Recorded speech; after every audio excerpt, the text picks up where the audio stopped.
Because understanding great literature is better than trying to read and understand yet another business book. On the Leadership Lessons from the Great Books podcast, we commit to reading, dissecting, and analyzing the great books of the Western canon.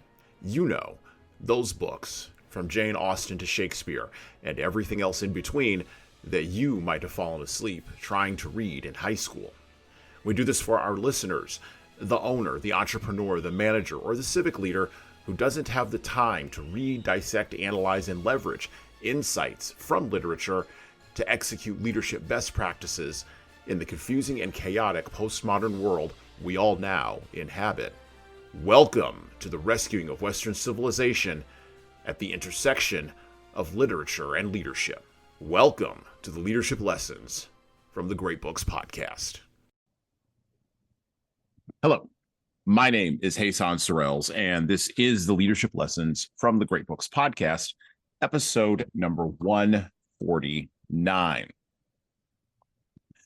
Mental illness, shame, alcoholism, and the utility or the lack of utility of psychiatry, and the endless self-loathing that wealth creates were all themes we addressed with Libby Unger in the last episode of the podcast that also focused on the book that we're going to be talking about today. However, in this episode, we're going to be going in a little bit of a different direction. We're going to explore more this idea of a generation that is lost, which is now so much a part of the background of our understanding of the post-World War I, pre-Great Depression world, that we don't really critically examine the undercurrents that led to such a loss. Sure, there was a war, and we talked a lot about that with Libby. We talked about World War I and PTSD, but there was even more so a move in the zeitgeist, a move in the cultural landscape from a concentration on the development of moral character to a cynicism fully born and mature in our own era 100 years later about the nature of institutions and the level of their trustworthiness in the West overall and in America in particular. Today, on this episode of the podcast, we will be recommending what it is that leaders can do in times of cynical change, fatalistic opportunism, and endless cultural slop through insights provided us via Tender is the Night by F. Scott Fitzgerald. Leaders, we have looked at the society that is messed up and are found ourselves wanting. So what do we do now?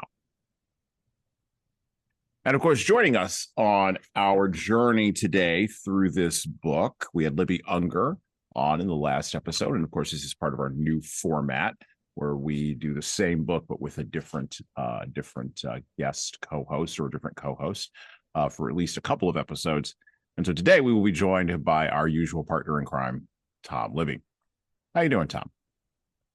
You know, sun popped up this morning. My eyes opened. It's a good day. That's about the gist of it. These last couple. This is the low bar to jump over, right? Exactly. No. I'm doing very well. Doing very well. We were just talking about this before I hit the record button, and it's been an invigorating last couple of months in 2025. So, for sure. Yeah. So we're going to take a look at Tender is the Night. And, I'm going to pick up from the book, of course. We're going to kind of go a little bit into it just to start off. And today what I'm going to do, rather than sort of reading straight through, is I'm going to pick out certain selections and have Tom comment on them. And we're going to talk around them and some of the themes that are buried in these sections. And one of the big ones is this idea of a party, right? Particularly in a lost generation context. And so I'm going to pick up in chapter 18 of Tender is the Night. And I quote, "Although the divers were honestly apathetic to organized fashion, they were nevertheless too acute to abandon its contemporaneous rhythm and beat.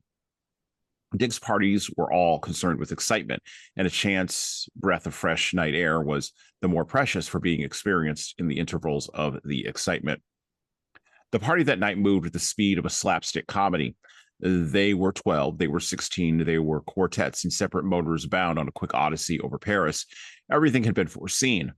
People joined them as if by magic, accompanied them as specialists, almost guides, through a phase of the evening, dropped out and were succeeded by other people, so that it appeared as if the freshness of each one had been husbanded for them all day. Rosemary appreciated how different it was from any party in Hollywood, no matter how splendid in scale. There was, among many diversions, the car of the Shah of Persia. Where Dick had commandeered this vehicle, what bribery was employed, these were facts of irrelevance. Rosemary accepted it as merely a new facet of the fabulous, which for 2 years had filled her life. The car had been built on a special chassis in America. Its wheels were of silver, so was the radiator. The inside of the body was inlaid with innumerable brilliants, which would be replaced with true gems by the court jeweler when the car arrived in Tehran the following week. There was only one real seat in the back because the Shah must ride alone, so they took turns riding in it and sitting on the marten fur that covered the floor. By the way, just a side note, the Shah rode alone, and so does the Ayatollah, who's currently running Iran. He rides alone too. Back to the book. But always there was Dick. Rosemary assured the image of her mother ever carried with her that never, never had she known anyone so nice, so thoroughly nice as Dick was that night. She compared it with the two Englishmen whom Abe, or Abe, addressed conscientiously as Major Hengset and Mr. Horsa, and with the heir to a Scandinavian throne and the novelist just back from Russia, and with Abe, who was desperate and witty, and with Coleus Clay, who joined them somewhere and stayed along and felt there was no comparison. The enthusiasm, the selflessness behind the whole performance ravished her. The technique of moving many varied types, each as immobile, as dependent on supplies of attention as an infantry battalion is dependent on rations, appeared so effortless that he still had pieces of his own most personal self for everyone. Then we go into the party, and I want to pick up this piece here. Then Dick came up to Rosemary. Nicole and I are going home, and we thought you'd want to go with us. Her face was pale with fatigue in the false dawn, 2 wan dark spots on her cheek marked where the color was by day. I can't, she said. I promised Mary North to stay along with them, or Abe will never go to bed. Maybe you could do something. Don't you know anything about people? Or don't you know you can't do anything about people? He advised her. If Abe was my roommate in college, tight for the first time, it'd be different. Now, there's nothing to do. Well, I've got to stay. He says he'll go to bed if we only come to the Hales with him, she said almost defiantly. He kissed the inside of her elbow quickly. Don't let Rosemary go home alone, Nicole called to Mary as they left. We feel responsible to her mother. Now, there's a couple of different things that are enveloped in that little piece there about the party that Nicole and Dick Divers, the titular characters of Tender is the Night, are holding in order to impress Rosemary, the ingenue Hollywood starlet, starring in Daddy's Little Girl in 1920 and just going to Europe for the first time.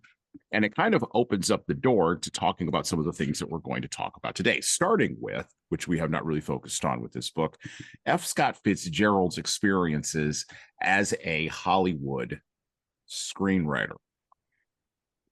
So I mentioned this in the episode with Libby, but it bears repeating again. Hollywood in the 1920s and in the 1930s was a business that could probably be compared in our time to the streaming services of Netflix, Hulu, Disney Plus at that time in history, right? Hollywood was where fast-paced writing and new forms and new modes of entertainment were going in order to be developed. Things were moving away from the seriousness of the theater and, quite frankly, of vaudeville in the late 19th century, and had moved through the silent era, which was still considered to be an era that was relatively recent, even though we think of it as far away and ancient now, because so much has happened in film since then. And by the time the 20s and 30s showed up, Hollywood, though not a fully mature industry quite just yet, it wouldn't quite get there till the 50s and 60s, and reach its apotheosis, I think, in the 1970s, before it began its long and ignominious decline into our own time. But Hollywood there was considered in a place in the 20s and 30s where serious writing and I want to be very clear on this, serious writing went to die. Not that serious writers went to die. Many serious writers worked in Hollywood, not just F. Scott Fitzgerald, but also Ogden Nash, who we've covered on this podcast. John Steinbeck wrote a couple of screenplays during that time, and many other writers. But it was a place that was, William Faulkner even wrote a couple of screenplays in Hollywood. So it was a place that was starting to come into its own, but it was still also a place that was considered by serious artistes to be a place where, well, you were kind of doing slum work. And F. Scott Fitzgerald sort of fell into that mindset around Hollywood.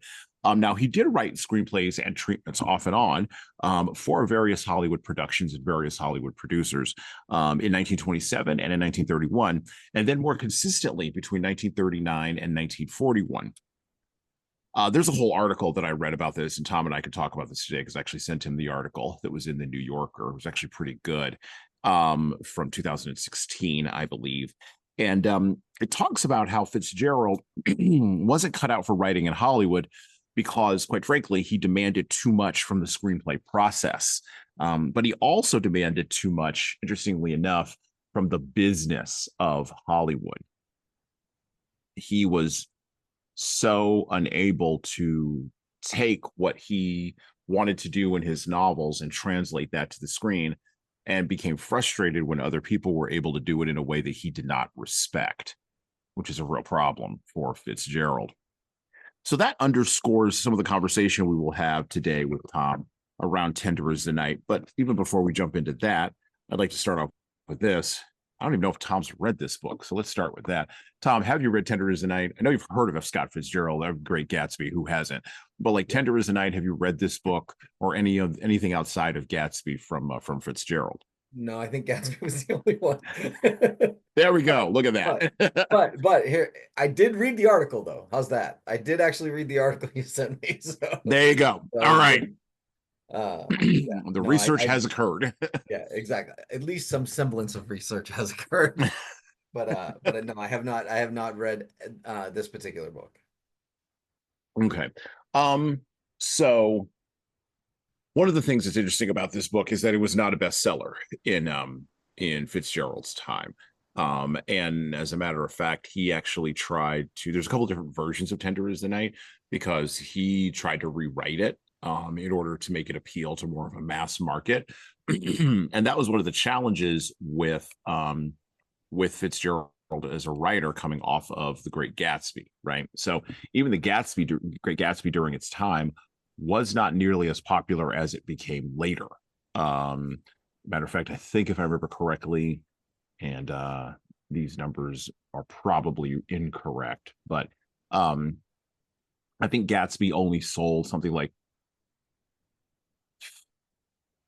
5,000 to 8,000 copies or something like that. It was 20. I thought it was 23. It was like he sold 23,000 in the first run. Okay, but okay. then then the book, for some reason, after his death, all of a sudden exploded. Mm-hmm. After his death in 1940, it ended up becoming the American novel, right? Like it was the one that everybody basically refers to as the Great American Novel. So, but it wasn't until after his death that it became really popular. Well, and part of that I think was because, and I might have read this somewhere, but it was distributed to GIs in World War II when they were wandering around Europe, right? Sort of a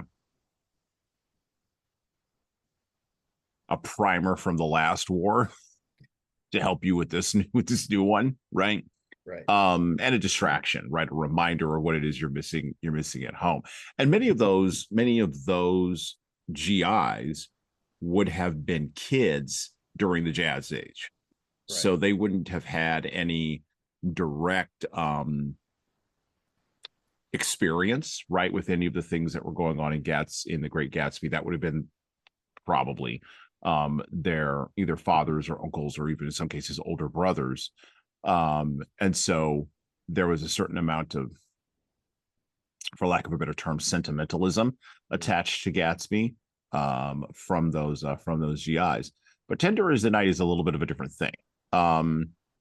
It was not a popular book when it was first written. When it was first published, it sold almost no copies. Fitzgerald, and this is part of what drove Fitzgerald back to Hollywood. I think the royalties on it were only like $81 or something like that. Like he wasn't making no money, off of Tender Is the Night. And in general, it was perceived by critics during the time as being, for lack of a better term, claptrap. Not good writing. And he thought it was because he did a flashback in the second book that's in the middle. So the book is divided up into three parts, right? You got book one, which sort of where you meet Nicole and you meet Dick and you meet Rosemary, you meet all these characters, right? Abe, who we're going to talk, Abe, who we're going to talk about today, not Abe, Abe, who we're going to talk about today, a bunch of other cast of characters, right? And he sort of sets the dynamic. Then in book two, you get a flashback on Dick and Nicole's relationship and setting up how Dick was her doctor and fell in love with her because she had a background that was where there was some sexual abuse from her father. And they were wealthy enough. The Warrens were. Nicole Warren, her father was wealthy enough to send her and her sister the socialite Baby Warren. Loving how they nicknamed women Baby back then. It's kind of amazing. Anyway, Baby Warren, you would not get away with that today, by the way. So Baby Warren was I mean, could you imagine Jeff Bezos's girlfriend Lauren Sanchez, her sister, being referred to as Baby? No. No, I could. No, I could not. I can actually hear the feminists like yelling at screaming. me. The screaming. Oh, they're like yelling. I can hear them. There's an entire sidebar story that I want to tell, which I will tell it right now. So one of the guys with whom I work at the co-working space that I work at told us a story about how his grandfather, who was born in 1920 and served in World War II, one of those aforementioned vets that I was talking about, who probably read The Great Gatsby when he was in Europe, interestingly enough. When he came back from the war in the 70s, when this guy was a teenager and a kid, right? And he's now, this man who was telling me this story the other day is now in his early to mid 60s, right? So that's how the math lines up there. Anyway, he said that his grandfather would sit outside underneath a tree with a radio, one of those old AM radios, and listen to the baseball game. And I won't tell you what baseball team was because I'll tell you a bunch of different details that you don't need to know. But he would listen to the baseball game, and about 20 yards away from where he would sit underneath the tree was the house that he lived in, right? And the kitchen window was facing the tree.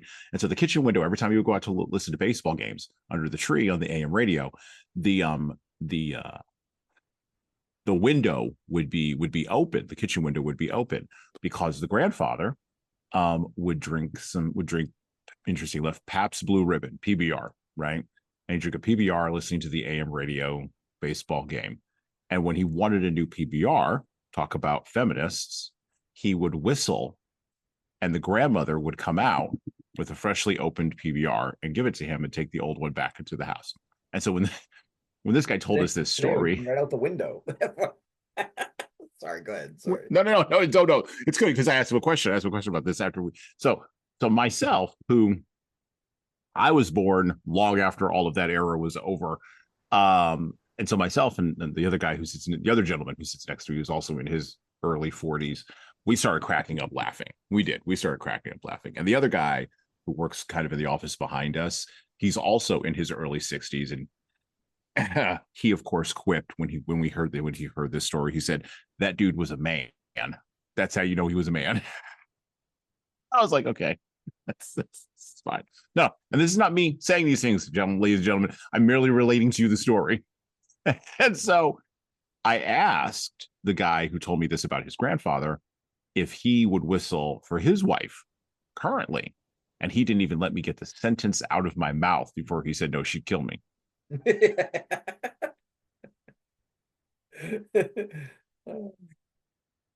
then when I told my wife this story later on during the day, in the evening when we were preparing to go out for our date night, my wife goes, that kind of woman, they don't make that kind of woman anymore.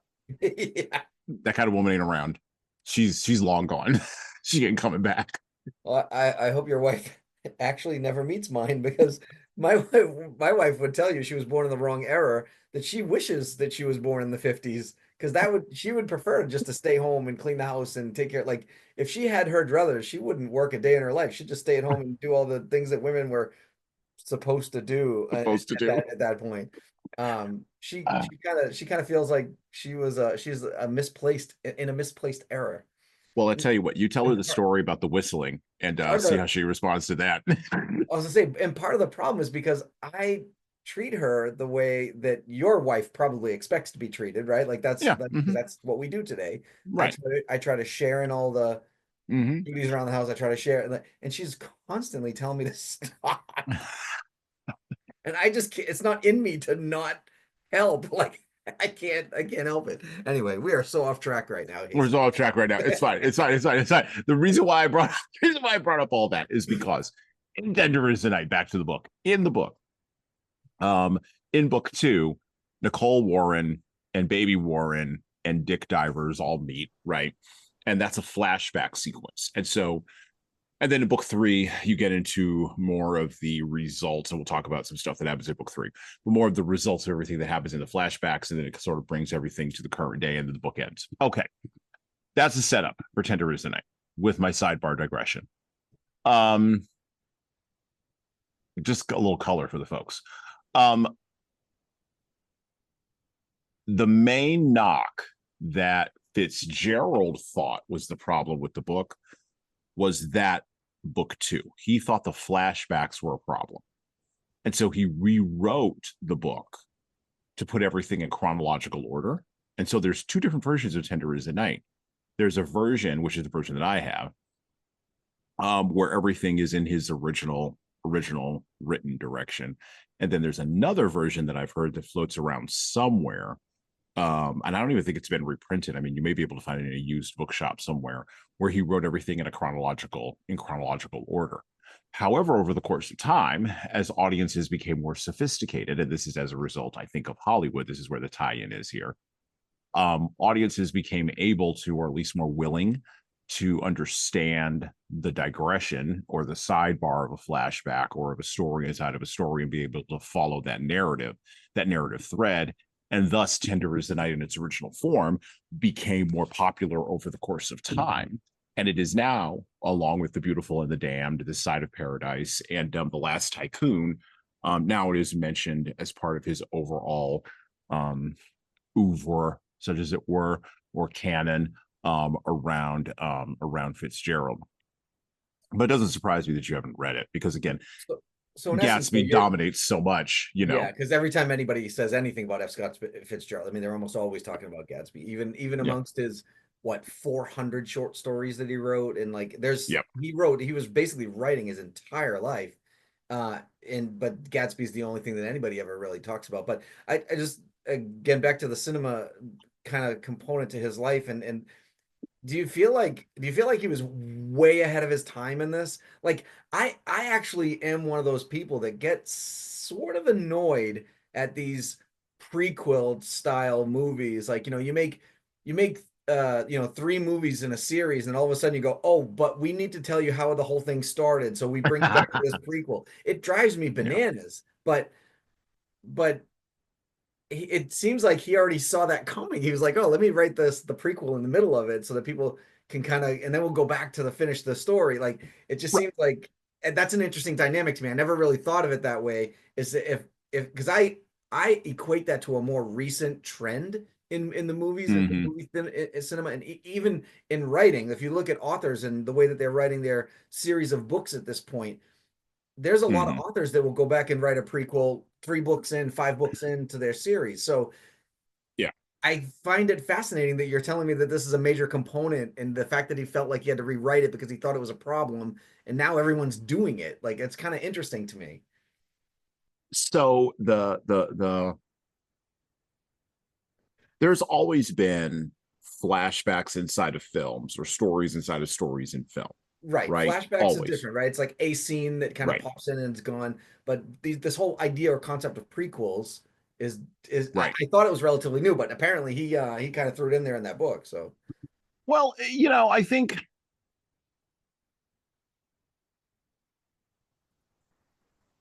that for Fitzgerald, well, okay, a couple of different things. Number one, Fitzgerald wrote during a time when we had a switch in the culture, and we'll talk about this a little bit with his friend Abe a little bit. But we had a switch in the culture from being a culture of character to a culture of personality, right? And so he was in that switch, right? That shift over, right? And so you have Fitzgerald, the author, who's the public celebrity, and then you have Fitzgerald, the writer. And I'm sort of backing into the answer to this question because it's a good one.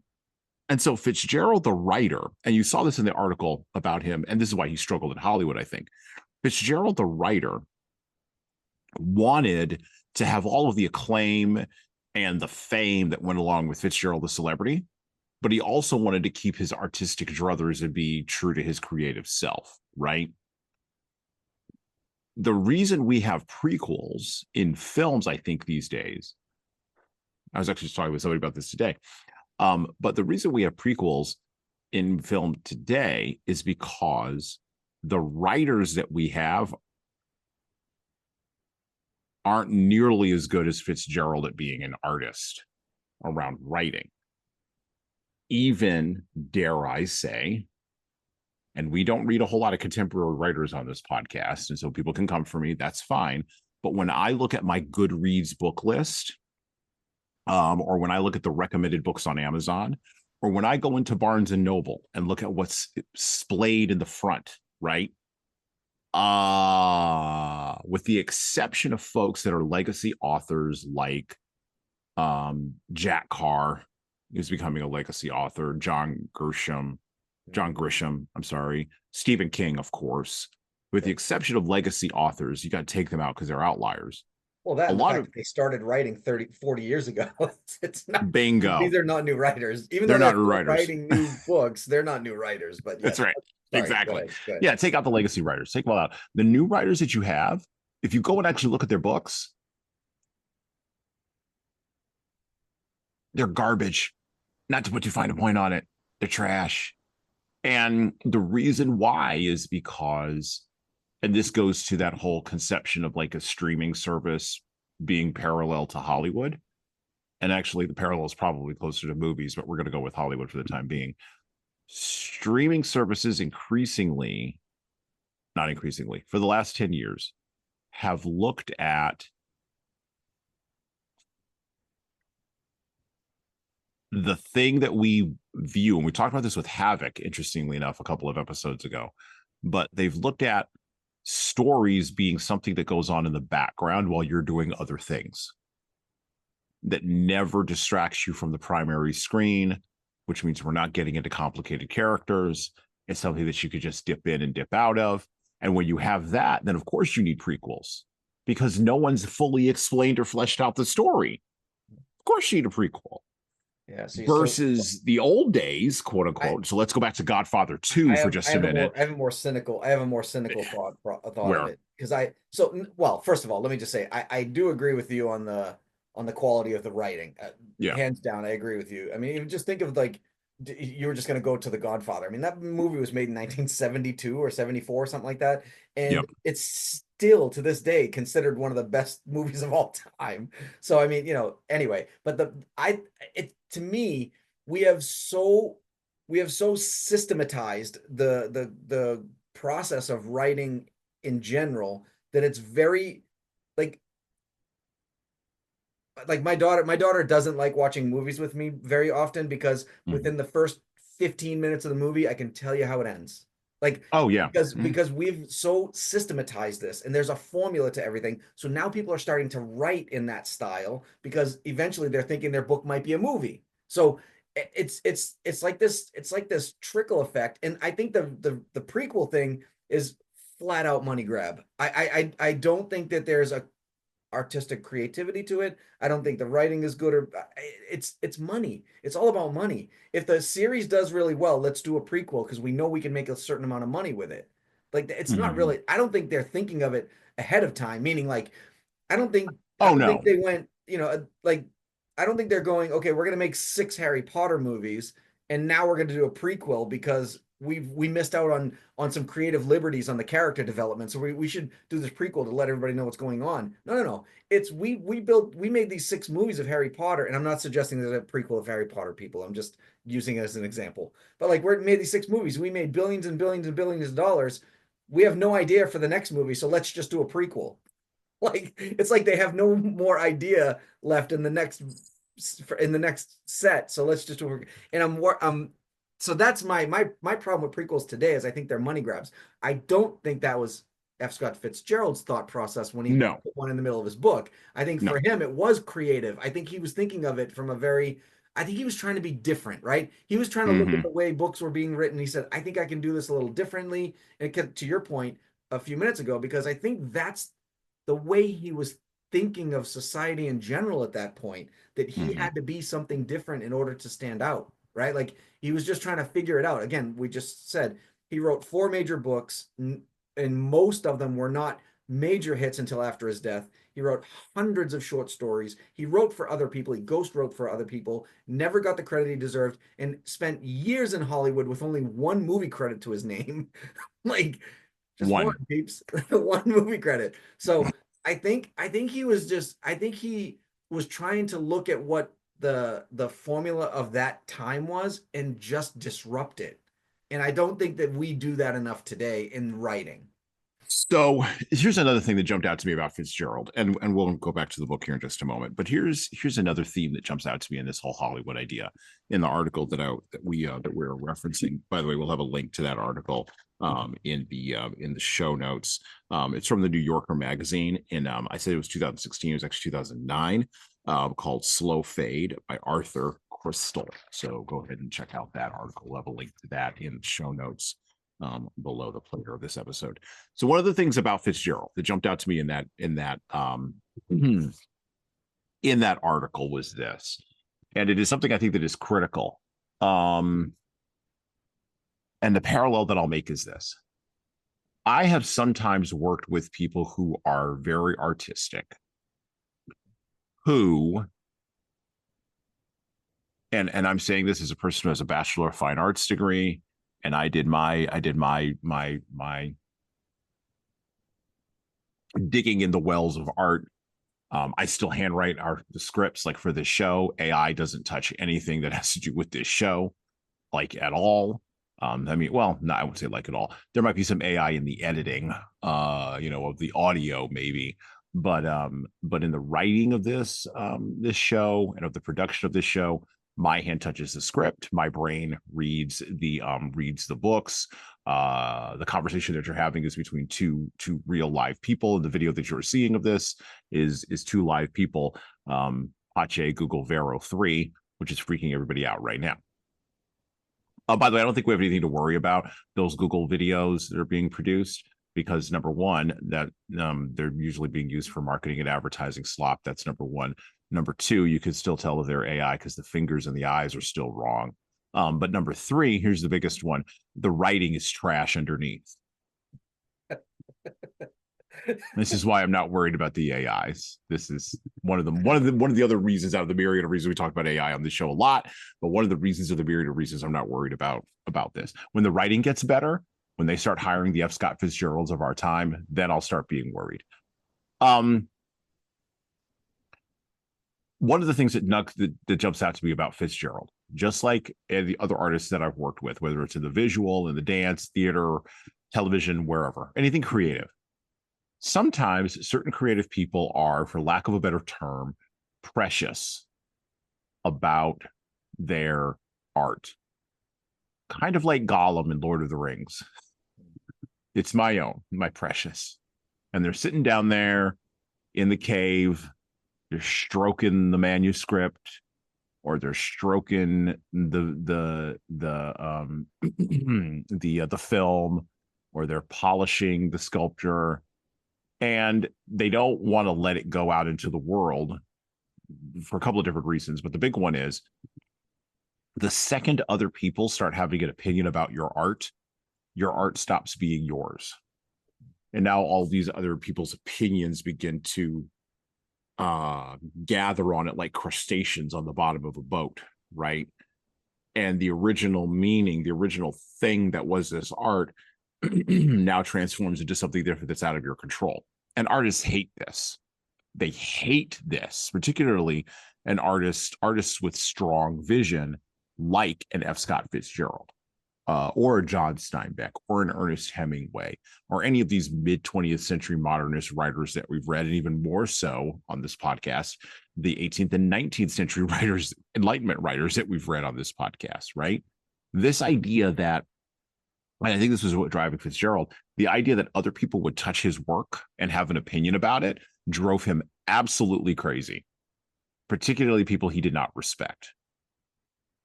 And you see this in his relationship to other writers he worked with who polished his material in Hollywood versus how he took the feedback from Ernest Hemingway, particularly in Movable Feast. Hemingway talks about this, where they were young writers, in Paris, part of the Lost Generation, running around drinking and writing and all that. And Hemingway was always like, just get back to work. Just do the work. Like, I'll help you, but just do the work. And Fitzgerald always kind of took that critique from him and was able to roll with it. Whereas in Hollywood, if David O. Selznick had an opinion about about Fitzgerald's writing, Fitzgerald probably struggled to take those notes. And I don't know if you've run into this in entrepreneurship or in sales, this concept of preciousness, this concept that I can't let this thing out to like have it other people touch it. But because we're a leadership podcast, we tie this into leadership. Leaders can't be precious. Like if you're not out there with your thing, then you don't have a thing. True, but there are some, I guess it depends, right? Like I think there's a lot of factors to consider when you're making that kind of statement, because if you have something that is not necessarily protectable by law, so like you have an IP Sure. that anybody can replicate, but you have a secret sauce to it, you just got to be careful how you go out and you put it out there. So there are certain things you have to keep close to the vest when it comes to things like that. But to your point, as long as you can get beyond that part of it, then yes, then I agree 100%. Once you get beyond again, you developed a new way to microwave popcorn. I don't know, whatever. Whatever. Yeah. So I'm just using, I don't know where the hell microwave, maybe I'm hungry, but anyway, like, but right now we basically have like one way to microwave popcorn. We put it in a bag and we put it, no, not, well, there are some other Tupperware things and whatever. But anyway, you come up with a new one, but it's not patentable, right? Like you can't get a patent on it. So you can't protect it by law. So you basically have this secret version of how you fold the bag or whatever. I don't know. So, but to your point, you still need to shout from the rooftops that you have a new way to microwave popcorn. I have a new way. I have a new way. I got my microwave popcorn, never microwave popcorn the same way ever again. And then just just don't tell them how the bag's folded. But to your point, and that's a terrible example, people. I know, I get it, but to your point though, it is. I do agree that there's always going to be. Listen, your point about if I ever hear this in sales, I heard a phrase when I was very young as a kid in sales, and I tell everybody who's ever decided to go into sales, listen, some do, some don't, some will, some won't. Who cares who's next, right? If you don't have that mentality, then you shouldn't be in sales, right? You just shouldn't be. You just got to be able to take those harsh criticisms, take those no's, so to speak, and move on. They didn't ruin your life. They didn't put you in the ground. They just gave you a no. So to your point, yeah, I do agree with you and I agree with Hemingway's philosophy. Just do it. Like, just get out there and do it. Just get out there and do the work. Just do the work and just get out there and tell everybody what you're doing and try to get support. And believe it or not, in my opinion, you want the criticism. If you don't get the criticism, how the hell are you going to make yourself better? You can't get better by everybody telling you how great you are. Right. Which I also think, but to your point too about Fitzgerald, I think as much of a student of the game as he was in the literary sense, he didn't want the same thing in Hollywood. He wanted Hollywood to look at him as the expert because look at how good of a writer he was. And they just didn't. They just kind of chewed him up and spit him out. Yeah, they didn't care. Much like today, they don't care about writers. Right, yeah. Writers. Unless you are one of those legacy people, like, I mean, you know, you're going to make a Stephen King movie, you better damn well have Stephen King on the set and make sure that he's okay with everything that's going on. But you're not getting that with everybody. You're not getting that with every writer. No, no, you're not. Well, so, and he couldn't. Well, so let's talk about Abe North. This is a good way to sort of come into this. So one of the things that was a knock against him, and again, you can see this in the New Yorker article, or read this in the New Yorker article. He didn't understand how the medium of film was different than the medium of the novel, of the book, right? So in our time, we smush together all of this into the phone, right? So we say the book, the book, the paper, the TikTok video, the social media post, Martin Scorsese's latest film, and the billboard I just saw. Okay. We put all of that underneath a rubric called content. And by the way, Scorsese hates this. He hates it that we do this. And underneath the rubric of content, everything becomes mushed down. And for lack of a term, to paraphrase from Ted Goya, who writes a great Substack called the Honest Broker, you should go read it. It becomes slop, right? And it becomes all mixed together and sloppy. And then we just spit it out onto social media platforms, generate clicks, do things that the algorithm likes, and maybe people buy our stuff, maybe they don't. We don't care, because we've condensed all of these things that used to be disparate and separate, even music, and we compress it down and it becomes sloppy. And by the way, we could do this even faster with AI, because now we could dump it directly into an algorithm machine or an LLM, and it'll just regurgitate out some garbage, right? Okay. By the way, when you regurgitate out garbage, you compress everything down together. And by the way, this process started back in the 1990s. When you compress everything down together, then distinctiveness, voice, taste, flavors, these things all go away, because you're trying to create some form of globalized post-war liberal order, new world, whatever, because there's always a political element to it, because that's the only spice we could think of. That's the only salt we could think of to put on it. And Tom's laughing, for those of you who are listening on the audio. Tom's laughing at me right now when I said post-war liberal order, because this is a critique you always see. It's all part of it, right? Because everything is just content now, from what Justin Trudeau is saying to what Trump is tweeting. And then I can go watch something on Netflix. It's just running in the background. It's all content, right? And so content becomes this thing, this, for lack of a better term, slop. And we all know what animal eats slop out of a trough. And we're going to cover Animal Farm on this podcast in a few episodes. So we're going to talk about pigs and donkeys and allegories. Y'all stay tuned for that. So this is a massive critique of our time, right? Massive critique. And we don't seem to have a way out of it, nor do, for lack of a better term, the normies, normal people who are not people who tend to listen to this podcast. But if they do run across it, great. I'm glad you're here. You're going to get educated, and you're going to have some interesting conversation. But normal people who aren't obsessed with the distinctions between these kinds of things seem to not care, right? And so the massive frustration with our time is, how do you wake these people up? Okay. One of the ways you wake these people up, and I think this is what Fitzgerald would say, is you build great characters. But that doesn't work from a writer's perspective exclusively in the Hollywood machine, which you also saw reflected in the New York article. And so we get to a character in Tender is the Night, we don't want to talk about today, Abe North. So I'm going to kind of jump around, bop around in here. I'm going to build a character study of this guy, and then we're going to talk about Abe North. All right, back to the book, back to Tender is the Night. Going to pick up here. with a duel. Okay, so Rosemary is talking, and she's talking to a gentleman who is drunk on the steps outside of a hotel, a man named Louise Campion. And he says this. His face was repulsive in the quickening light, not by a flicker of her personality, a movement of the smallest muscle did she betray her sudden disgust with whatever it was. This is Rosemary. But Campion's sensitivity realized it, and he changed the subject rather suddenly. Abe North is around here somewhere. Why is he staying? Why? He's staying at the Divers? Yes, but he's up. Don't you know what happened? A shutter opened suddenly in a room 2 stories above, and an English voice spat distinctly. Would you kindly stop talking?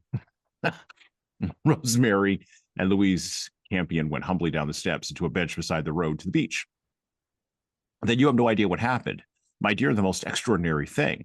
He was warming up now, hanging on to his revelation. I've never seen a thing come so suddenly. I've always avoided violent people. They upset me so I sometimes have to go to bed for days.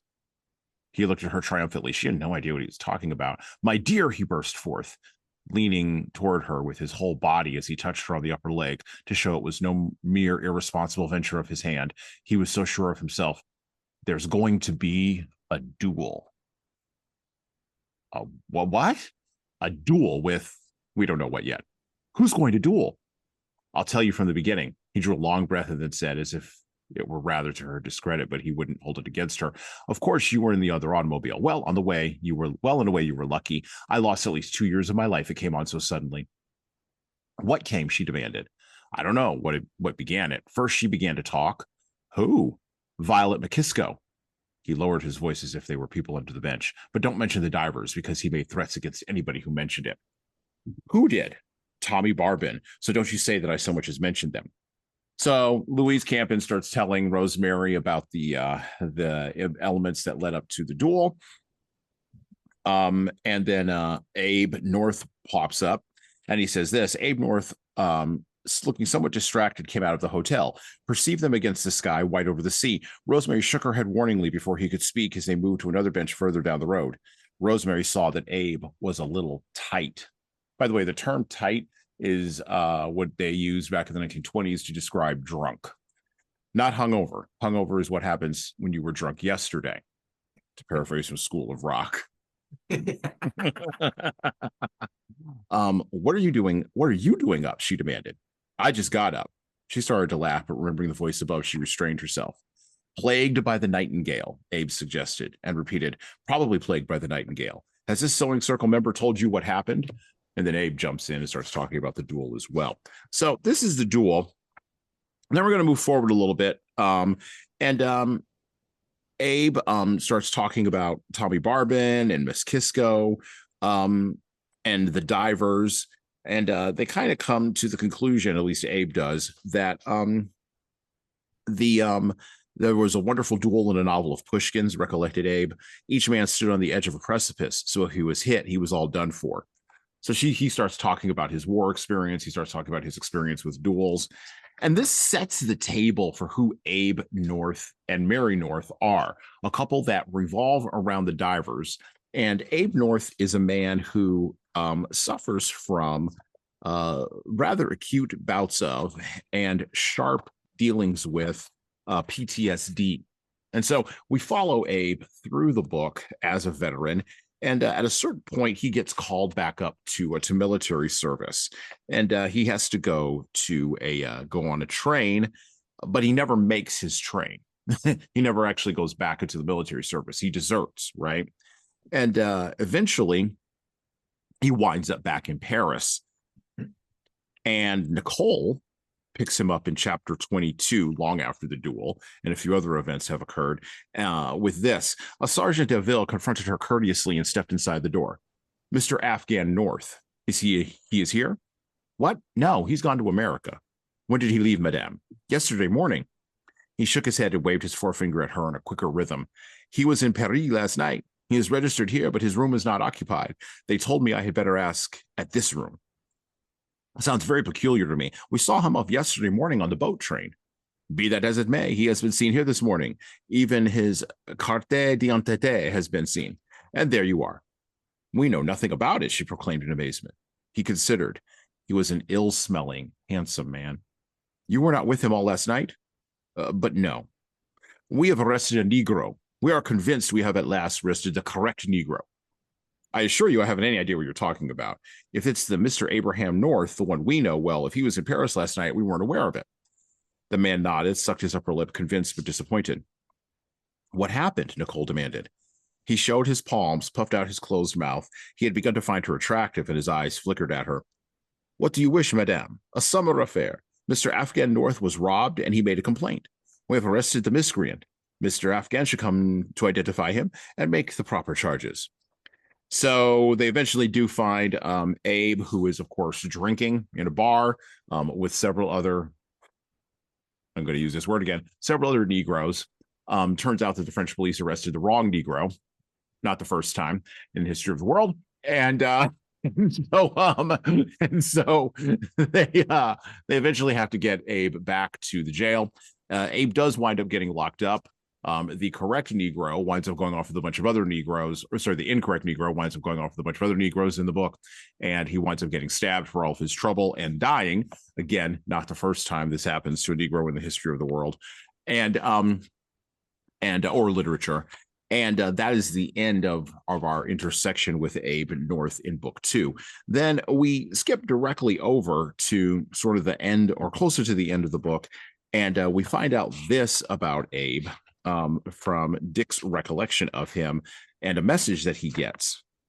It was the first indication. So he's talking to a person in a restaurant. Oh, a guy named McKibben. Oh, McKibben's face fell. Well, I'll say goodbye.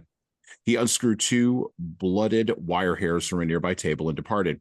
Dick pictured the jammed Packard pounding towards Innsbruck with the McKibbens and their children and their baggage and yapping dogs and the governess. The paper says they know the man who killed him, said Tommy, but his cousins do not want it in the papers because it happened in his speakeasy. What do you think of that? It's what's known as family pride. Hanan played a loud chord on the piano to attract attention to himself. I don't believe that his first stuff holds up, he said. Even barring the Europeans, there are a dozen Americans that could do what North did. It was the first indication Dick had they were talking about Abe North. The only difference is that Abe did it first, said Tommy. I don't agree, persisted Hanan. He got the reputation for being a good musician because he drank so much that his friends had to explain him away somehow. What's this about Abe North? What about him? Is he in a jam?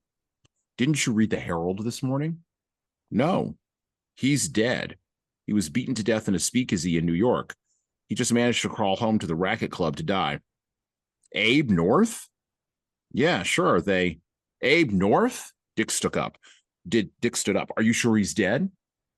Hanan turned to McKibben. It wasn't at the racket club he crawled to. It was the Harvard Club. I'm sure he didn't belong to the racket. The paper said so, McKibben insisted. It must have been a mistake, I'm quite sure. Beaten to death in a speakeasy? But I happen to know most of the members of the racket club, said Hanan. It must have been at the Harvard Club. Dick got up, Tommy too. Prince Shilashev started out of a wan study of nothing, perhaps of his chances of ever getting out of Russia, a study that had occupied him so long that it was doubtful he could give it up immediately, and joined them in leaving. Abe North beaten to death. On the way to the hotel, a journey of which Dick was scarcely aware, Tommy said, We're waiting for a tailor to finish some suits so we can get to Paris. I'm going into stockbroking and they wouldn't take me if I showed up like this. Everybody in your country is making millions. Are you really leaving tomorrow?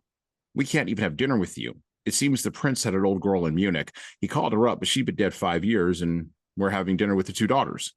The prince nodded. Perhaps I could have arranged for Dr. Diver. No, Dick said hastily. He slept deep and awoke to a slow, mournful march passing his window.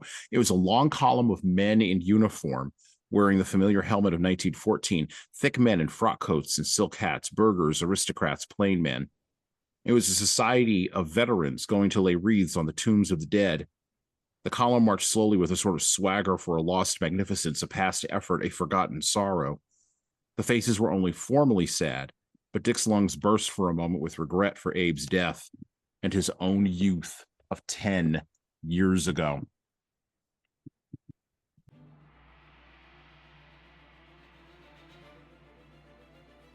Hello. So I'm going to do some shilling here, and hopefully this will be a pause in our riveting conversation for you. I have an offer for you. My most recent book is 12 Rules for Leaders, The Foundation of Intentional Leadership. It's available in paperback, hardcover, or as an ebook on Amazon, Barnes & Noble, Kobo, and any other place you order books. Now, in this book, I address the 12 leadership areas that I have found leaders need to be the most intentional in to be the type of leader followers actually want to follow. From establishing a foundation of leading teams through managing conflict effectively, all the way through leading teams through change, knowing what to do and why to do it can help readers, like the ones listening to this show, become better leaders. Look, reading this book and living it is like getting coaching from me directly without having to pay my full coaching rate. Head on over to leadershiptoolbox.us. That's leadershiptoolbox.us, and scroll down the homepage and click on the Buy Now button to purchase in hardcover, paperback, and Kindle format on Amazon 12 Rules for Leaders, the foundation for intentional leadership. And that's it for me. Now back to the show.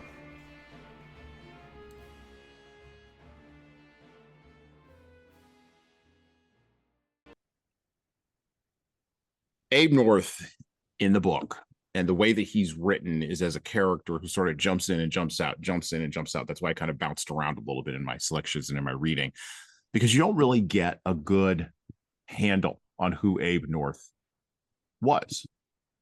When we are introduced to him on the beach, he is married to Mary North, and he's part of the circle of people that hangs around Nicole and Dick Divers.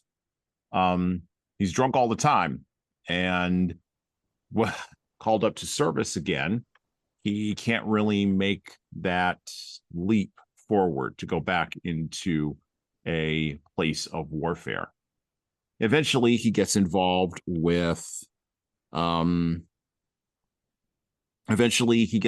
crime and petty issues one way or another. Somehow makes it back to America, and of course, as I said there at the end, gets beaten to death out of a speakeasy, which, by the way, on the outside of a speakeasy, which everyone knew back in the 1920s and 1930s, meant there's a bunch of cultural and ethnic things underneath that, but it basically means that he was in a place that was illegal. He was in a place that probably had a lot of minorities in it. And he was in a place where if he had been doing his duty, this is the subtle message that Fitzgerald is giving, if he had been doing his duty as was desired by society and culture, he would not have been in that place. Abe North is a stand-in for every veteran that Fitzgerald knew who couldn't hack it in a peacetime world. This is one of those ideas that runs through Tender is the Night and also runs through Gatsby. Okay. Beautiful and the Damned, This Side of Paradise. And I've never read The Last Tycoon, but I've read enough reviews around it. It also runs through that. Everybody who was in Fitzgerald's generation was impacted by World War I, but they didn't have a term for PTSD. They just called it shell shock. And even then they didn't call it shell shock until long after the war. They didn't know how to identify it, which is why Dick is in psychiatry, because psychiatry was, as we talked about on the Libby Younger episode, psychiatry was a relatively new tool to solve some very old problems. Abe self-medicated with alcohol and finally imploded with violence and criminality. And so I guess the question that we have to discuss here at some length is, Tom, what are the complications of working with people with PTSD? Because now, 100 years later, and I hate to frame it this way, but PTSD has almost become a punchline, right, in certain ways, even though there are people who are genuinely traumatized and genuinely have problems. I don't know if you've worked with someone with PTSD or people with PTSD. I have, but what are your thoughts on this? Well, I'd take it one step further to what you're talking, like with the punchline situation. I think we're talking about a very real scenario, right? People come back from war, and for them to have PTSD, we need to normalize it a little bit so that we can treat it better, right? But to say that you have PTSD because 3 weeks ago you were somebody rear-ended you in your car, it's not, to me, that's apples and oranges to me. I'm sorry. Walking down the street, like we use PTSD, and I'm not suggesting that it doesn't exist. I'm not going to put uh, I'm not downplaying psychology and the roles of psychology in the world, and I'm sure I'm sure I'm sure there are people that are impacted by a car accident like that and they never want to drive again. I guess. But I think that to your point about the punchline, I think we the term PTSD gets used so frequently about so many different things that I do think that we don't pay close enough attention to our veterans that actually have it, like, and have a real crippling problem because of it, right? I Hmm. just recently saw I don't remember, it was some pharmaceutical commercial, right? But it was a gentleman walking through a park with his dog. It's a service dog, and he starts getting disoriented because something's happening with a car, like backfiring the car. Like you hear noises in the background. He starts getting disoriented, and the dog stops him and Hmm. gets his focus, and the guy kind of comes back down to earth. Like you could see this whole thing play out in the way that the commercial depicted it. And then he continues walking, and his family's sitting there at the playground, and he just walks in, and you hear the little kid's voice saying, "Thank you to whatever drug company this is for helping my dad with his PTSD." And I was sitting there thinking to myself, this whole commercial is about a drug, but yet the dog the dog actually in the commercial was the solution to that problem, right? Like anyway, but the point I Yeah, make, yeah. that none of that is relevant to what we're talking. I guess none of it's relevant, but I guess but the point to my relevancy here is like this the idea behind PTSD, how the severity of PTSD when it comes to people who have been through what Abe was through in the war and all that stuff, like that's very real. And I think as an employer, and being able to kind of work with people that, yeah, and to answer your question, yes, I have worked with people with PTSD. So I think the most important one of the most important things that we can have as an employer is empathy, right? You can't sympathize with them. You have No. no idea what they're going through, but to give them some leeway, to give them some accommodations that don't hurt your business. Like that's meaningful statement there, people. Like you're not going to give somebody an accommodation that ends up putting you or your company at risk. But if there are accommodations that you can give that put that are helpful to them but doesn't hurt the company, the product, the service, the other employees, of course, too, then I think we should do that. We should look for ways to do that and be helpful in that sense. I think it behooves us as a leader to make them feel like that they are going to be able to contribute at every level, uh, without risk of being judged or fired for something they have no control over. Now, that being said, again, I do think there's always mitigating circumstances. There's always situations where, I'll give you a better example. If you're a waiter and you have Tourette's, don't go work at a five-star restaurant. But there are restaurants out there that the theme of the restaurant is that we treat our patrons poorly. I don't know if you've ever heard of these, but I mean, there are restaurants out there that like they're medieval restaurants where the waitress Oh, yeah. call you Okay. Yeah. call you a Hmm. name or whatever. Go work for them. It would be an accommodation for you that you wouldn't even have to make, right? Like, so again, setting people up for success is important. If we can identify the things that are going to be roadblocks for them and help them either walk over them or remove them, then we should be doing that as leaders because it's only going to make us and our company better. But I do recognize that there are times where that's just not feasible, Yeah. and you have to make hard decisions, and I've done that too, where you know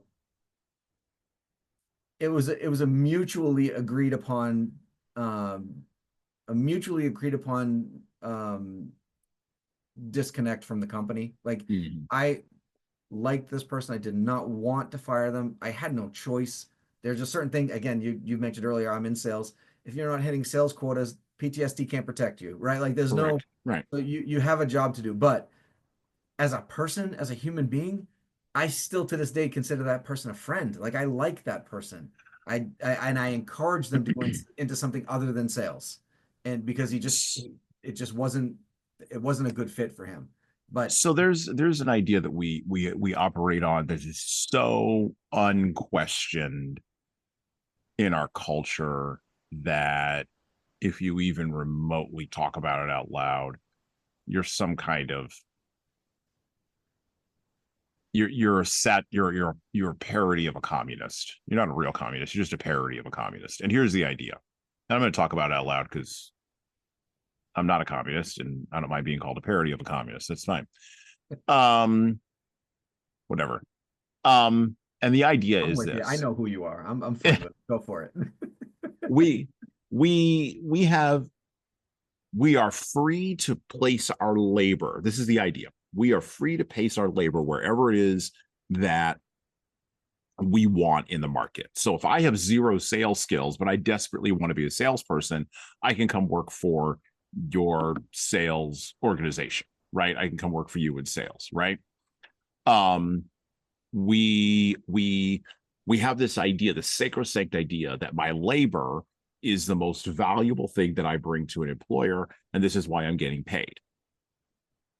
What we don't have is an idea that if I have Tourette's, sales might not be the best thing for me, and so maybe I should avoid that area. We don't want to say that to people at a societal level because that would be communistic and telling people what they have to do.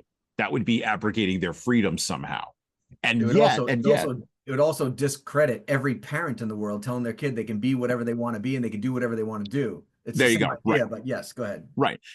And so because we don't want to discredit, to your point, parents who are also voters, but we also don't want to question that assumption that you can do whatever it is you want to do outside of the limitations that you have, we place people in between sort of a Charybdis and Scylla, two monsters balanced on the head of a knife to walk through life. And if they're a person like Abe North, they have one of two options. And by the way, a generation later, yes, almost a full generation, actually, no, full 2 generations later, a guy like Abe North would have been getting high with the hippies at like Woodstock or something, right after Vietnam, right? So it doesn't change. And then 4 generations after that, he would have been in the Iraq War running around. I just remember the movie Three Kings with George Clooney. Remember that movie back in the day, and Ice Cube, right? He would have been running around looking for Saddam's gold, from a butt map, right? Okay. So like the guys like Abe North have existed throughout warfare because that's what warfare creates. But as a society, when we ask people like that to walk that fine line and they can't, then the only option for us to do, and this is why Abe North as a character winds up beaten to death outside of a speakeasy, is to kill them. Whether it's metaphorical, psychological, emotional, spiritual, which is usually the way we go because we don't actually want to physically kill anybody, but sometimes they do wind up physically dead. I mean, look, the number of people that we have who are veterans, who are on fentanyl and living out on the street, who are homeless in our own time, coming out of the last 20-year romp that we went through in the Middle East, is staggering. Yeah. The ways in which we treat our vets is staggering. We don't treat our vets the way the old Roman Empire did. We're not giving these people, when you came back from Gaul, you got like something like 20 acres and a wife, wherever the hell you wanted to live. Like we're not giving veterans that. We're not giving them 20 acres and a wife. Like we're not doing that for our veterans, right? Instead, we're asking them to walk this impossible line with no other option other than death, either death on the battlefield or death outside of a speakeasy, but those are your only 2 options. Why aren't we setting up people better for success? Like this is maybe one of the core things that's not only in Tender Is the Night, but is in all of the novels that we've read, all of the books that we've read. How can leaders, and it's a lot of weight to put on leaders, and it's a lot of weight to put on the workplace. I'll give you that. And maybe it's not a weight the workplace can handle. Maybe this is a weight that family or community or tradition have to handle. And maybe it's time we start questioning those things in our society and culture. And maybe it's not communistic to start questioning those things. Maybe it's just good sense. At a certain point, we're going to have to set up people for success, to your point. And a workplace accommodation is probably the last way that we should set them up for success, not the first one. How do we set up people for success? No, I'll do you one better. How do we talk to people when they are children about military service and the potential outcomes for that. Because I have some ideas. I come out of a military family. I have some ideas about that. My father was in the military. My stepfather was in the military. I grew up around military people. My mother was in the medical branch of the military for many years. Um, I'm the first male in my family on either side of my family. I'm the first generation male on either side of my family to not serve in one of the major branches of the military or in some military capacity. I have broken the chain, that great chain of being that went all the way back to, quite frankly, the Civil War in my family. And so there's a lot of, not that I've struggled with. Well, maybe I did. I struggled with a lot of guilt and thinking about that and doing all that. And I am, people who know me deeply will tell you, Hasan would have been really, really good in the Marines. He would have been really, really good. He'd have been a really smart grunt, and then he'd have worked his way up the ladder. So we are similar in that sense, where a very high majority of my family was in military as well, right? Same scenario. Dad, uncles, brothers, whatever. Yeah. Even generationally, I didn't break the chain. I just skipped a link because my brothers all went in the military. Nephews, so on and so forth. But I'm the opposite of you. So I didn't go in the military because I knew they would have killed me. I would not have made it through boot camp because I was that guy. I was that guy. Like, drop and give me 20. I only have a 10. Like, you know what I mean? Like, I don't have a $20 bill on me. What, I'd have been dead. You were the Joker. You were Joker in Full Metal Jacket with Board to Kill on the helmet and the laughing pin on the side. Yeah, there's a lot of people that go into the military like that, but they break them and they break them down into their basic fundamentals and they rebuild them into soldiers. Right? That's the whole point of basic training. Basic training, from what I'm told, is basically to strip you of all of what makes you an individual and turn you into what makes you a team. Right? Into like a cog in the wheel. Yep. And I would never have allowed that to happen. I'm not that person. I'm not that person that's just going to sit there and take it and allow you to break me down and rip apart my being. It just wouldn't have happened. I'm telling you, it wouldn't happen. Jokes aside, because jokes would have come out, and you know me, jokes would have come out, and that would have been. But the principle of me would have been what they wouldn't have been able to break, and they would not have liked that. They would have pushed me out. Even if they didn't kill me, they would have pushed me out. They would have like, you're not fit for the military because you're not a team player. And people who know me really well is I really am a team player, but I want my commitment to the team to be mine. I want my skill set and what I bring to the team to be mine. I don't want it to be the next man up syndrome like everybody else, like everything in the military. Like stormtroopers. They just killed the corporal. Well, you're the corporal now. Let's go. Like, let's go. Handle that. That would not be okay with me. Anyway, but to answer your other questions, so I actually think about this quite often, and I think it really, the pinnacle of it for me was a couple of weeks ago. I was invited to a community meeting with one of the local universities here, one of the local colleges here in where I live. And they were gathering a lot of community leaders from different organizations. And one of the organizations that I belong to outside of work was part of that community building thing. So I went in representation of them. And what I heard there kind of irked me a little bit. I got to be honest with you. What they were talking about was this new method of teaching. And I'm paraphrasing here, people. So this was a 3-hour meeting that I'm going to give you in one sentence. That everybody learns differently, so we should accommodate the way they learn. So if we give somebody a deadline and they don't hit it, we're not going to grade them on that. We're going to grade them on the actual work that they submit. So again, if I have to write a paper, the deadline is June 1st. I hand it in on June 3rd. There's no repercussions or ramifications for that 2 days late. I'm going to be judged on the merit of the work that gets handed in. Or here's the secondary part of this is, or I hand it in on the deadline because I'm that kind of person. I have a compass like that. But I think about it 3 days later and realize I didn't really like what I handed in, so I'm going to rewrite it and then rehand it in, and they're okay with that.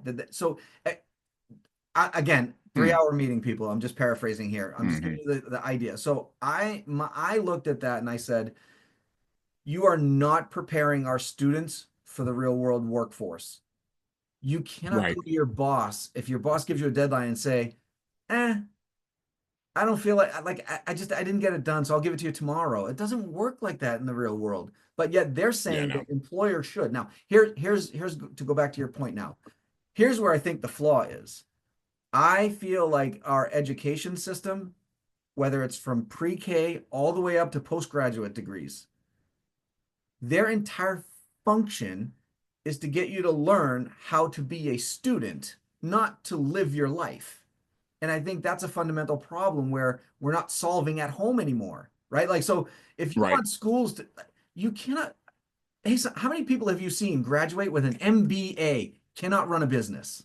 Oh, please, What, all of them. so what All of use them. is the MBA? Why are you going to school to get an MBA? I don't Right. I understand don't know. why we're putting so much emphasis on this when they can't run a damn company when they come out of school. Like you just, anyway, because and I think this meeting that I went to was a real rude awakening for me because I realized Mhm. that school and education is teaching people how to learn. They're teaching people how to be a student, how to gain knowledge. They're not teaching people how to take that knowledge and put it into the workforce.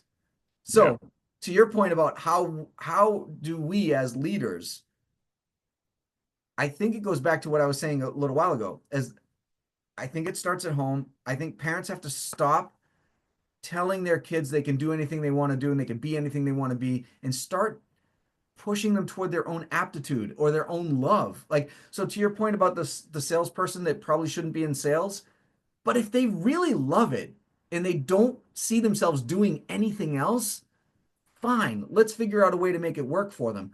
But I, I have a 25-year-old at home right now, and he has no idea what he wants to do when he grows up. Like he still has no idea. He decided he didn't want to go to college because it wasn't for him. He thought it would be a waste of money. He said, I'm going to be a blue collar guy, Dad. I don't need a degree to be a blue collar guy. I said, okay, great, go find a blue collar job. So he did, bounced around a few of those blue collar jobs. I feel like now he's finally got his feet in a place where he's going to be happy. He's only been there like a month, but this is the best month he's had at any job he's ever been at, put it that way. So he's finding his own way, but that's because I'm not sitting here telling him you can do anything you want. You should be whatever you want. No, I said, you're right. School probably isn't for you because you're going to waste a lot of money. You're probably going to flunk out. Why bother wasting that? Like, don't go to school. Find something you're going to be happy with and you can do. You like working with your hands. Fine. Let's go find your let's go auto mechanics, HVAC, whatever. So him and I worked through all of these things about what his aptitude was versus what he loves. And he ended up finding something that he thinks is going to be a career for him. But it took a lot of trial and error. Now, I, as a parent, was willing to go through that trial and error with him. That's where I think a lot of the fault is, where parents are like, but you can do it. You can do it. They just want to be encouraging to be encouraging. No, encourage them to do what they're supposed to do. Don't encourage them to, no, I'm sorry. Nobody, you can't be anything you want to be. I can't be a 6'4" forward in the NBA as much as I love basketball. I'm 5 foot nothing. Okay, I cannot play in the NBA. Let's face it. Like you can't be anything you want to be. Let's be realistic, people. And I think it does start at home. I think that's where we start that shift. Now that as employers, that starts with the interviewing process. If you're interviewing Right. people, you should be able to vet out some of that stuff. Why hire somebody if you don't think they're going to be a rock star for you? Stop hiring for the masses and hire for the actual job you want. Then you can be a real leader to that person. So if you're in the middle of the interviewing process and you recognize that somebody has Tourette's, I mean, you don't have to flat out tell them, listen, we're not hiring you because Tourette's just isn't welcome here. No, you're just saying you don't have the skill set required to do the job we need you to do. Sorry, we're going to go with another candidate. Like it's, and I know, again, the HR departments of the world are going to hate me right now because you can't you can't discriminate based on a medical disability, blah, blah, blah. I get that. And I understand that. But there are certain things, let's be real. You have to be realistic for your business. Like, just be real. Not only do you have to be realistic from your business, and I'm going to let that whole like community meeting idea just sort of sit there and base for a while, let the listeners come to whatever conclusions they're going to come to about that. I do have some thoughts. Oh, I was not happy, but anyway, go ahead. But anyway, I'm going to let that sit for a minute because we have limited time here.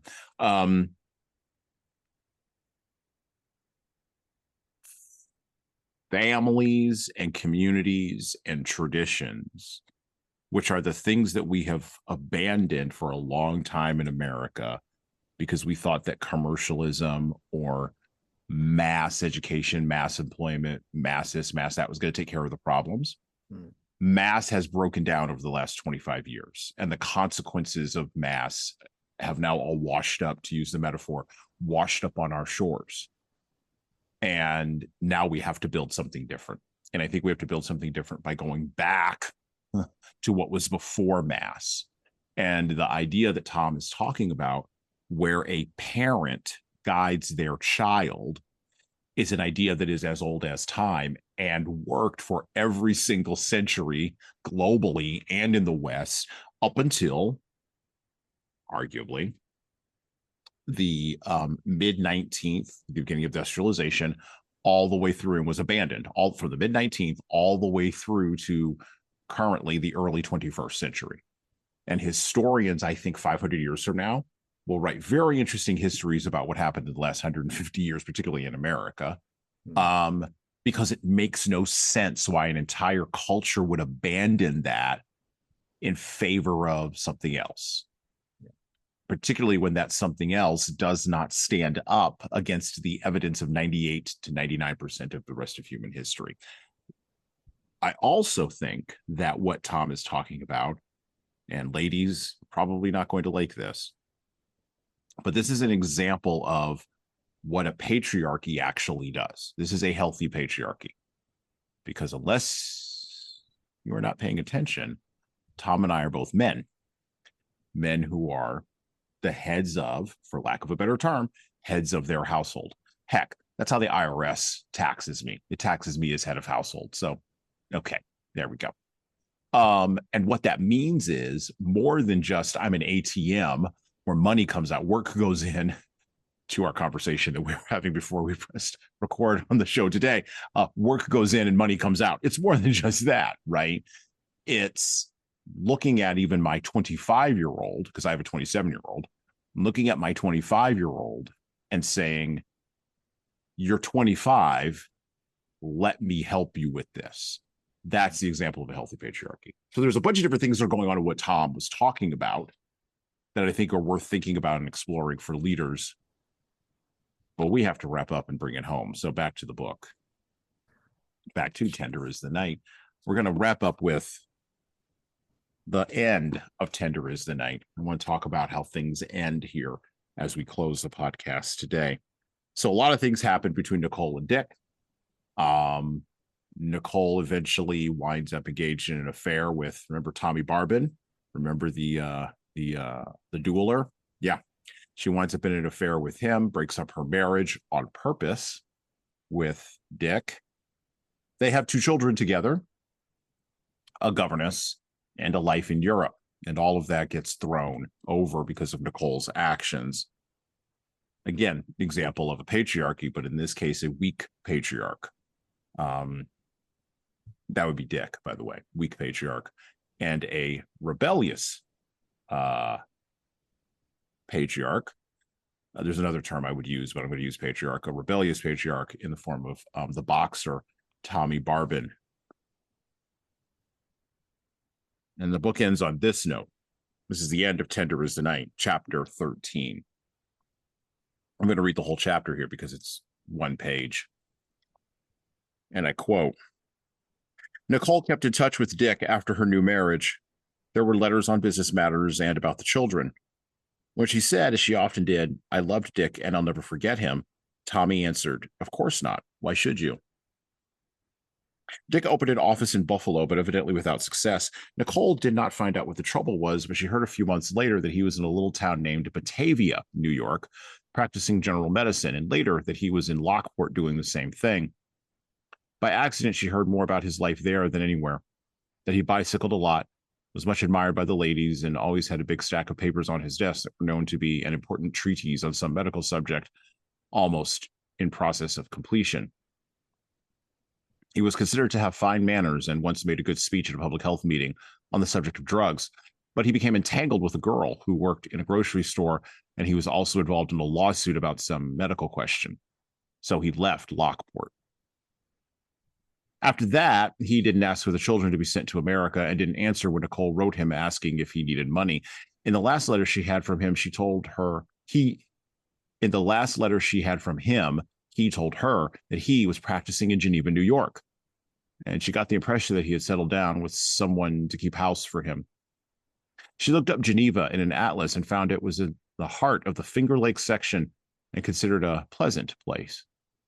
Perhaps, so she liked to think, his career was biding its time, again like Grant's in Galena. His latest note was postmarked from Cornell, New York, which is some distance from Geneva and a very small town. In any case, he is almost certainly in that section of the country, in one town or another. By the way, just personally, that entire last chapter jumped out to me massively because back in the day, a long time ago, I used to work at Ithaca College on the other Finger Lake. Also had friends and associates around Cayuga Lake, a number of other those Finger Lakes areas, and I'm extremely familiar with that area, including Geneva, interestingly enough. So I had to read that. I had to literally read that chapter twice. I was like, what? Wait, what? And by the way, it's never mentioned again. Like Buffalo's mentioned as Dick being, his parents being from Buffalo, his father, who was a pastor, or no, I'm sorry, a priest in that area, or pastor in that area, is mentioned earlier in the book, but in Buffalo. But like, you're like Finger Lakes, literally Fitzgerald just drops that on you at the end, and then you're just like, or at least for me, I was like, okay, F. Scott. wait to get out of the book. This is one of those areas where Dick descends back into history. It's weird. So Tender is the Night is very much a book that's written kind of as an elegy to the World War I generation and the lost generation. But then at the end, they all fall back into history. They all become regular people again. Nicole gets a divorce, initiates a divorce because of the affair. Dick loses Rosemary, who goes off and becomes not a Hollywood ingenue, but she becomes a starlet and probably becomes famous, although she drops out of the narrative about 3/4 of the way through, and no more is said about her. Dick becomes not a serious man and loses his business in Switzerland. And we talked about a lot about seriousness with Libby Unger and this idea of unserious people, which, by the way, to Tom's previous point about family and preparation and accommodation, I think a lot of this is driven by families being led by unserious people, which then cascades upward into other areas of our society and culture. And you probably saw a lot of that at that community meeting. I bet. People who should be serious who just aren't. Which is a plague on our own time. But in the book, when Dick falls back into history and slides back into the verge like Homer in that meme in New York, in upstate New York, he falls back into history. The relationship just ends. There's no denouement, there's no conclusion, and there's no catharsis. Nothing is learned. There's no great moral to the end of this story. There's no great moral to the end of Tender is the Night. It's just these things happen to these people, and then it's like you stop watching the movie and the movie just closes and you're done. And it's probably the strangest ending I've ever experienced in a book. I didn't really know what to do with it, and I didn't really know how to place it, and I didn't really know how to talk about it, other than maybe this way. If you're a leader, how do you end things? Because we read a lot of books on this podcast, and we have read a lot of books, and those books end in a whole variety of different ways. Some authors can close narratives really tightly, and other authors tend to leave narratives wide open. But this one, with Tender is the Night with F. Scott Fitzgerald, he is an author who leaves an ending that is, for lack of a better term, like I said, sort of cinematic. It's sort of just fades to black and bring up the credits and we're done. And you're just sort of left there sitting in the theater, sort of wondering what you just saw. So How does a leader end things? We've never talked about that here. That's a good question. I'm trying to figure out in what the perspective is, right? Like, so how do you end Right. things with what, like a termination of an employee, or wrapping up the whole business because you don't want to do it anymore, or somewhere in between? I don't know, like, because I guess, All good stories have a beginning of. You're a movie guy. All good story. I'm a movie guy. All good stories have a beginning, a middle, and an end. Like Tender Is the Night ended very much like a French film. Like if you watch French films, you watch French films. And French films upset Americans for a whole variety of reasons. But the biggest one is French films are full of cynicism and nihilism and a deep sense of, to paraphrase from Edith Piaf, a deep sense of regret. There's always a sense of regret at the end of a French film. The French will call it malaise, but I call it regret, melancholy, such as it were, if you use an older term. So I guess it's everything. How do you? Because the way you terminate somebody is the way you're going to wrap up a business. One thing follows from another, beginning, middle, and end. Like whenever I end. There's also exit strategies and things like that you have to take into consideration. Again, like, are you going to just close the business up? Are you going to sell it? Are you going to pass it on to an heir, a son or a daughter? Like, are you going to pass it off to a child, or are you going to transfer ownership to a current employee? Like, there's a lot of like, but I guess no matter what pathway you choose, there's still a certain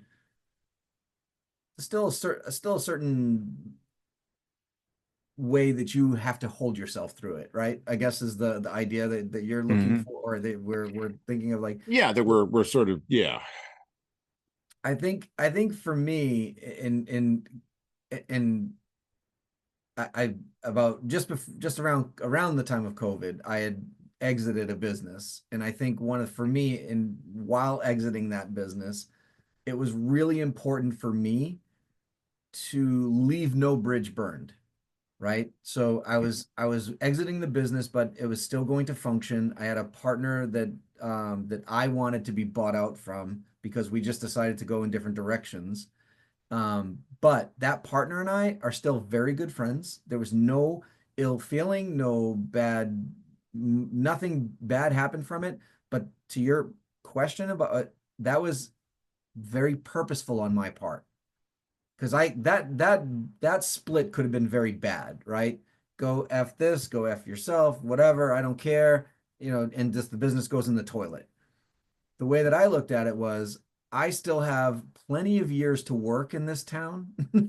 Like, I didn't want a bad reputation. I didn't want a bad taste in clients' mouths. I wanted to be able to go back to the well for a multitude of reasons. So the way I looked at it was, I could not leave a single bridge burnt.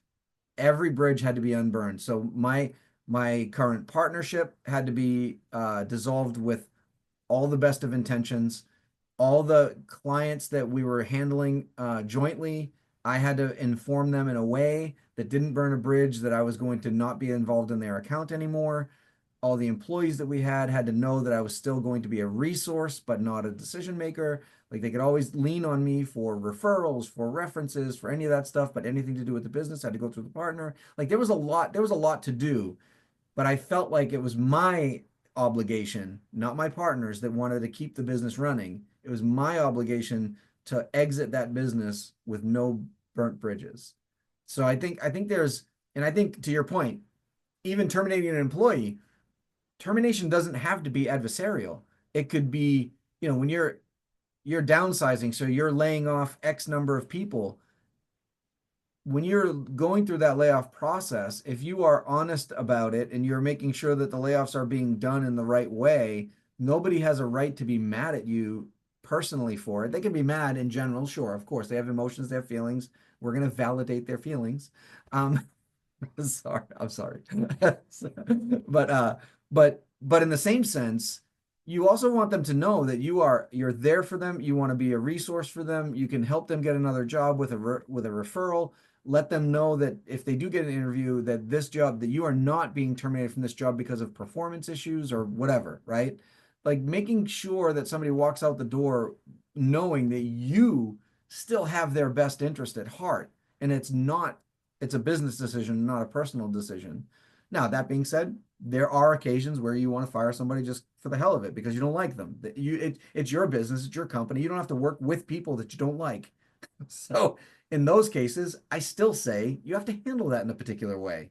You can't just go, listen, hey son, I don't like you. I don't want you working here anymore. Have a nice life. It doesn't work that way. Get your crap and get out of here. Yeah. You should never mind that. You will be escorted out. Your crap will be shipped to you. You know what I mean? But you shouldn't have, you still shouldn't have, it doesn't need to be adversarial in any of those cases. You should be able to be at least a little bit, I'm going to use the word again. You can be a little bit empathetic with the situation that's going on, even though you have a job to do and you have to do it. I've terminated, I don't even know how many people at this point. I don't think I've ever had anybody yell at me, get so mad at me that they wanted to throw something at me. Nothing. If anything, when I say, let me walk you out, they're thinking it's because I like them, not because not because I don't trust them to steal shit on the way out the door. Like it's because they feel like I'm doing it because I have put myself on their level. I've put myself in their shoes. I know I don't want to feel what they're feeling, but I know that they're feeling something different than I am right now. And I can just be empathetic about it and walk them out. So I think I don't know how else to answer that question other than that. No, I think that's good. I think that is, I mean, this is a leadership podcast along with being a book podcast. So we talk a lot about, more and more lately, we talk about the art behind the book and the art that's engaged in the book. We talk about the impact that culture has had on this book. We talk about the writer and how the writer thought and how the writer engaged with culture. And I think Fitzgerald himself as a writer struggled with endings. I mean, look at his Hollywood career. It sort of blew up in an alcoholic, explosion, right? Because he couldn't complete the work, right? I also wonder if he didn't expect to die at 40 and he might have had something else in his brain for a follow-up to that book. That's kind of what I was thinking too. Yeah, exactly. And so whenever I think of endings, they can either be amicable, to your point, or they can be adversarial, right? We can choose which kind of ending we're going to have. That's our, for lack of a better term, autonomy, both as leaders and as followers. And weirdly enough, because a bunch of things can be true all at the same time, I always think of the end of Star Trek, The Next Generation, when that series ended. And the name of the last episode of that series. And it was called All Good Things, right? And Captain Picard in there, once infamously, or maybe not infamously, but notoriously said, all good things must come to an end at some point, right? And this is the thing we struggle with. And I think it's the responsibility of a generation that lost its ability to have closure in endings. I think, of course, that generation was going to struggle later on when those endings were going to happen. Fitzgerald wasn't the only writer of his generation that wound up blowing up his career. I mean, Ernest Hemingway's at the top of the mountain. I mean, he committed suicide in Montana, but none of the people that Fitzgerald engaged with wound up right side up. With the even guys who avoided all of the dysfunctions and the nonsense and the drug use, like a John Dos Passos, right? Or even a William Faulkner, right? Well, Faulkner was a generation older, but even John Dos Passos, he's a better example. They still wound up in unsatisfactory endings. The lost generation of World War I was in essence the nomad generation in their generational cycle, right? Generation X, the generation that I'm at the bottom end of, I'm not a millennial, but the generation that I'm at the bottom of, we're the 13th generation in America. And the 13th generation is always a nomad generation, period, full stop. It just is. There'll be another 13 generations before we get to another one. And we're always the people that struggle with endings. We just are. Like, this is kind of how it goes. And I think of the people who are struggling in one form or another, whether it's at a personal level with divorce or relationships ending, or at a more public level with businesses, to Tom's point, or leadership opportunities ending. And I think we have a responsibility to show the generations that are coming after us, the millennial generation, in particular Gen Z, how to do these endings well. How do you end well? The boomers didn't really show us. They're still clutching on to the bottom of relevancy all the way into the grave. They don't want to let go. I think Gen Z's got their own version of it. They just ghost people now. They don't even know end. What do you mean end? I don't have to deal with it. Just delete it. It's just like I just don't have to answer it. It's good. I'm good. I deleted you off my app. It's fine. You don't exist anymore. If I block you on TikTok, or if I block you on Instagram, then I don't have have to worry about you anymore. You're done. You're done. Yeah. That's the end. The end. Goodbye. Bye. But I think we have to be I think we have an opportunity to show people that it doesn't have to blow up in nonsense, and it doesn't have to be adversarial, but it can be amicable. It can be a space where we don't, I love your point, burn bridges, right? And where we can preserve, and I think you said a key word there, which we actually don't value nearly enough in our culture these days, but which Fitzgerald's generation did value, but they were the last generation, I think, that valued this. And they valued reputation. They valued their reputation very much, but they were the first post-Victorian generation, right? So they still had all of that wash of like Victorian moral and Victorian principles, or Edwardian, if you're thinking about America. And I think reputation is very important. Reputation is what other people say about you when you're not in the room. And, I think that matters. The two things that I think that matter most to me, that I don't think people put enough emphasis on are so reputation, what people say about you when you're not in the room, and integrity. You do the right thing when nobody else is watching. You just do the right thing because it's the right thing to do. So your integrity and your reputation are probably the only two things. I shouldn't say they're the only two things that matter, but they should really be the foundation of who you are as a person. Mm-hmm. And if it's not, then that could potentially be a problem for you.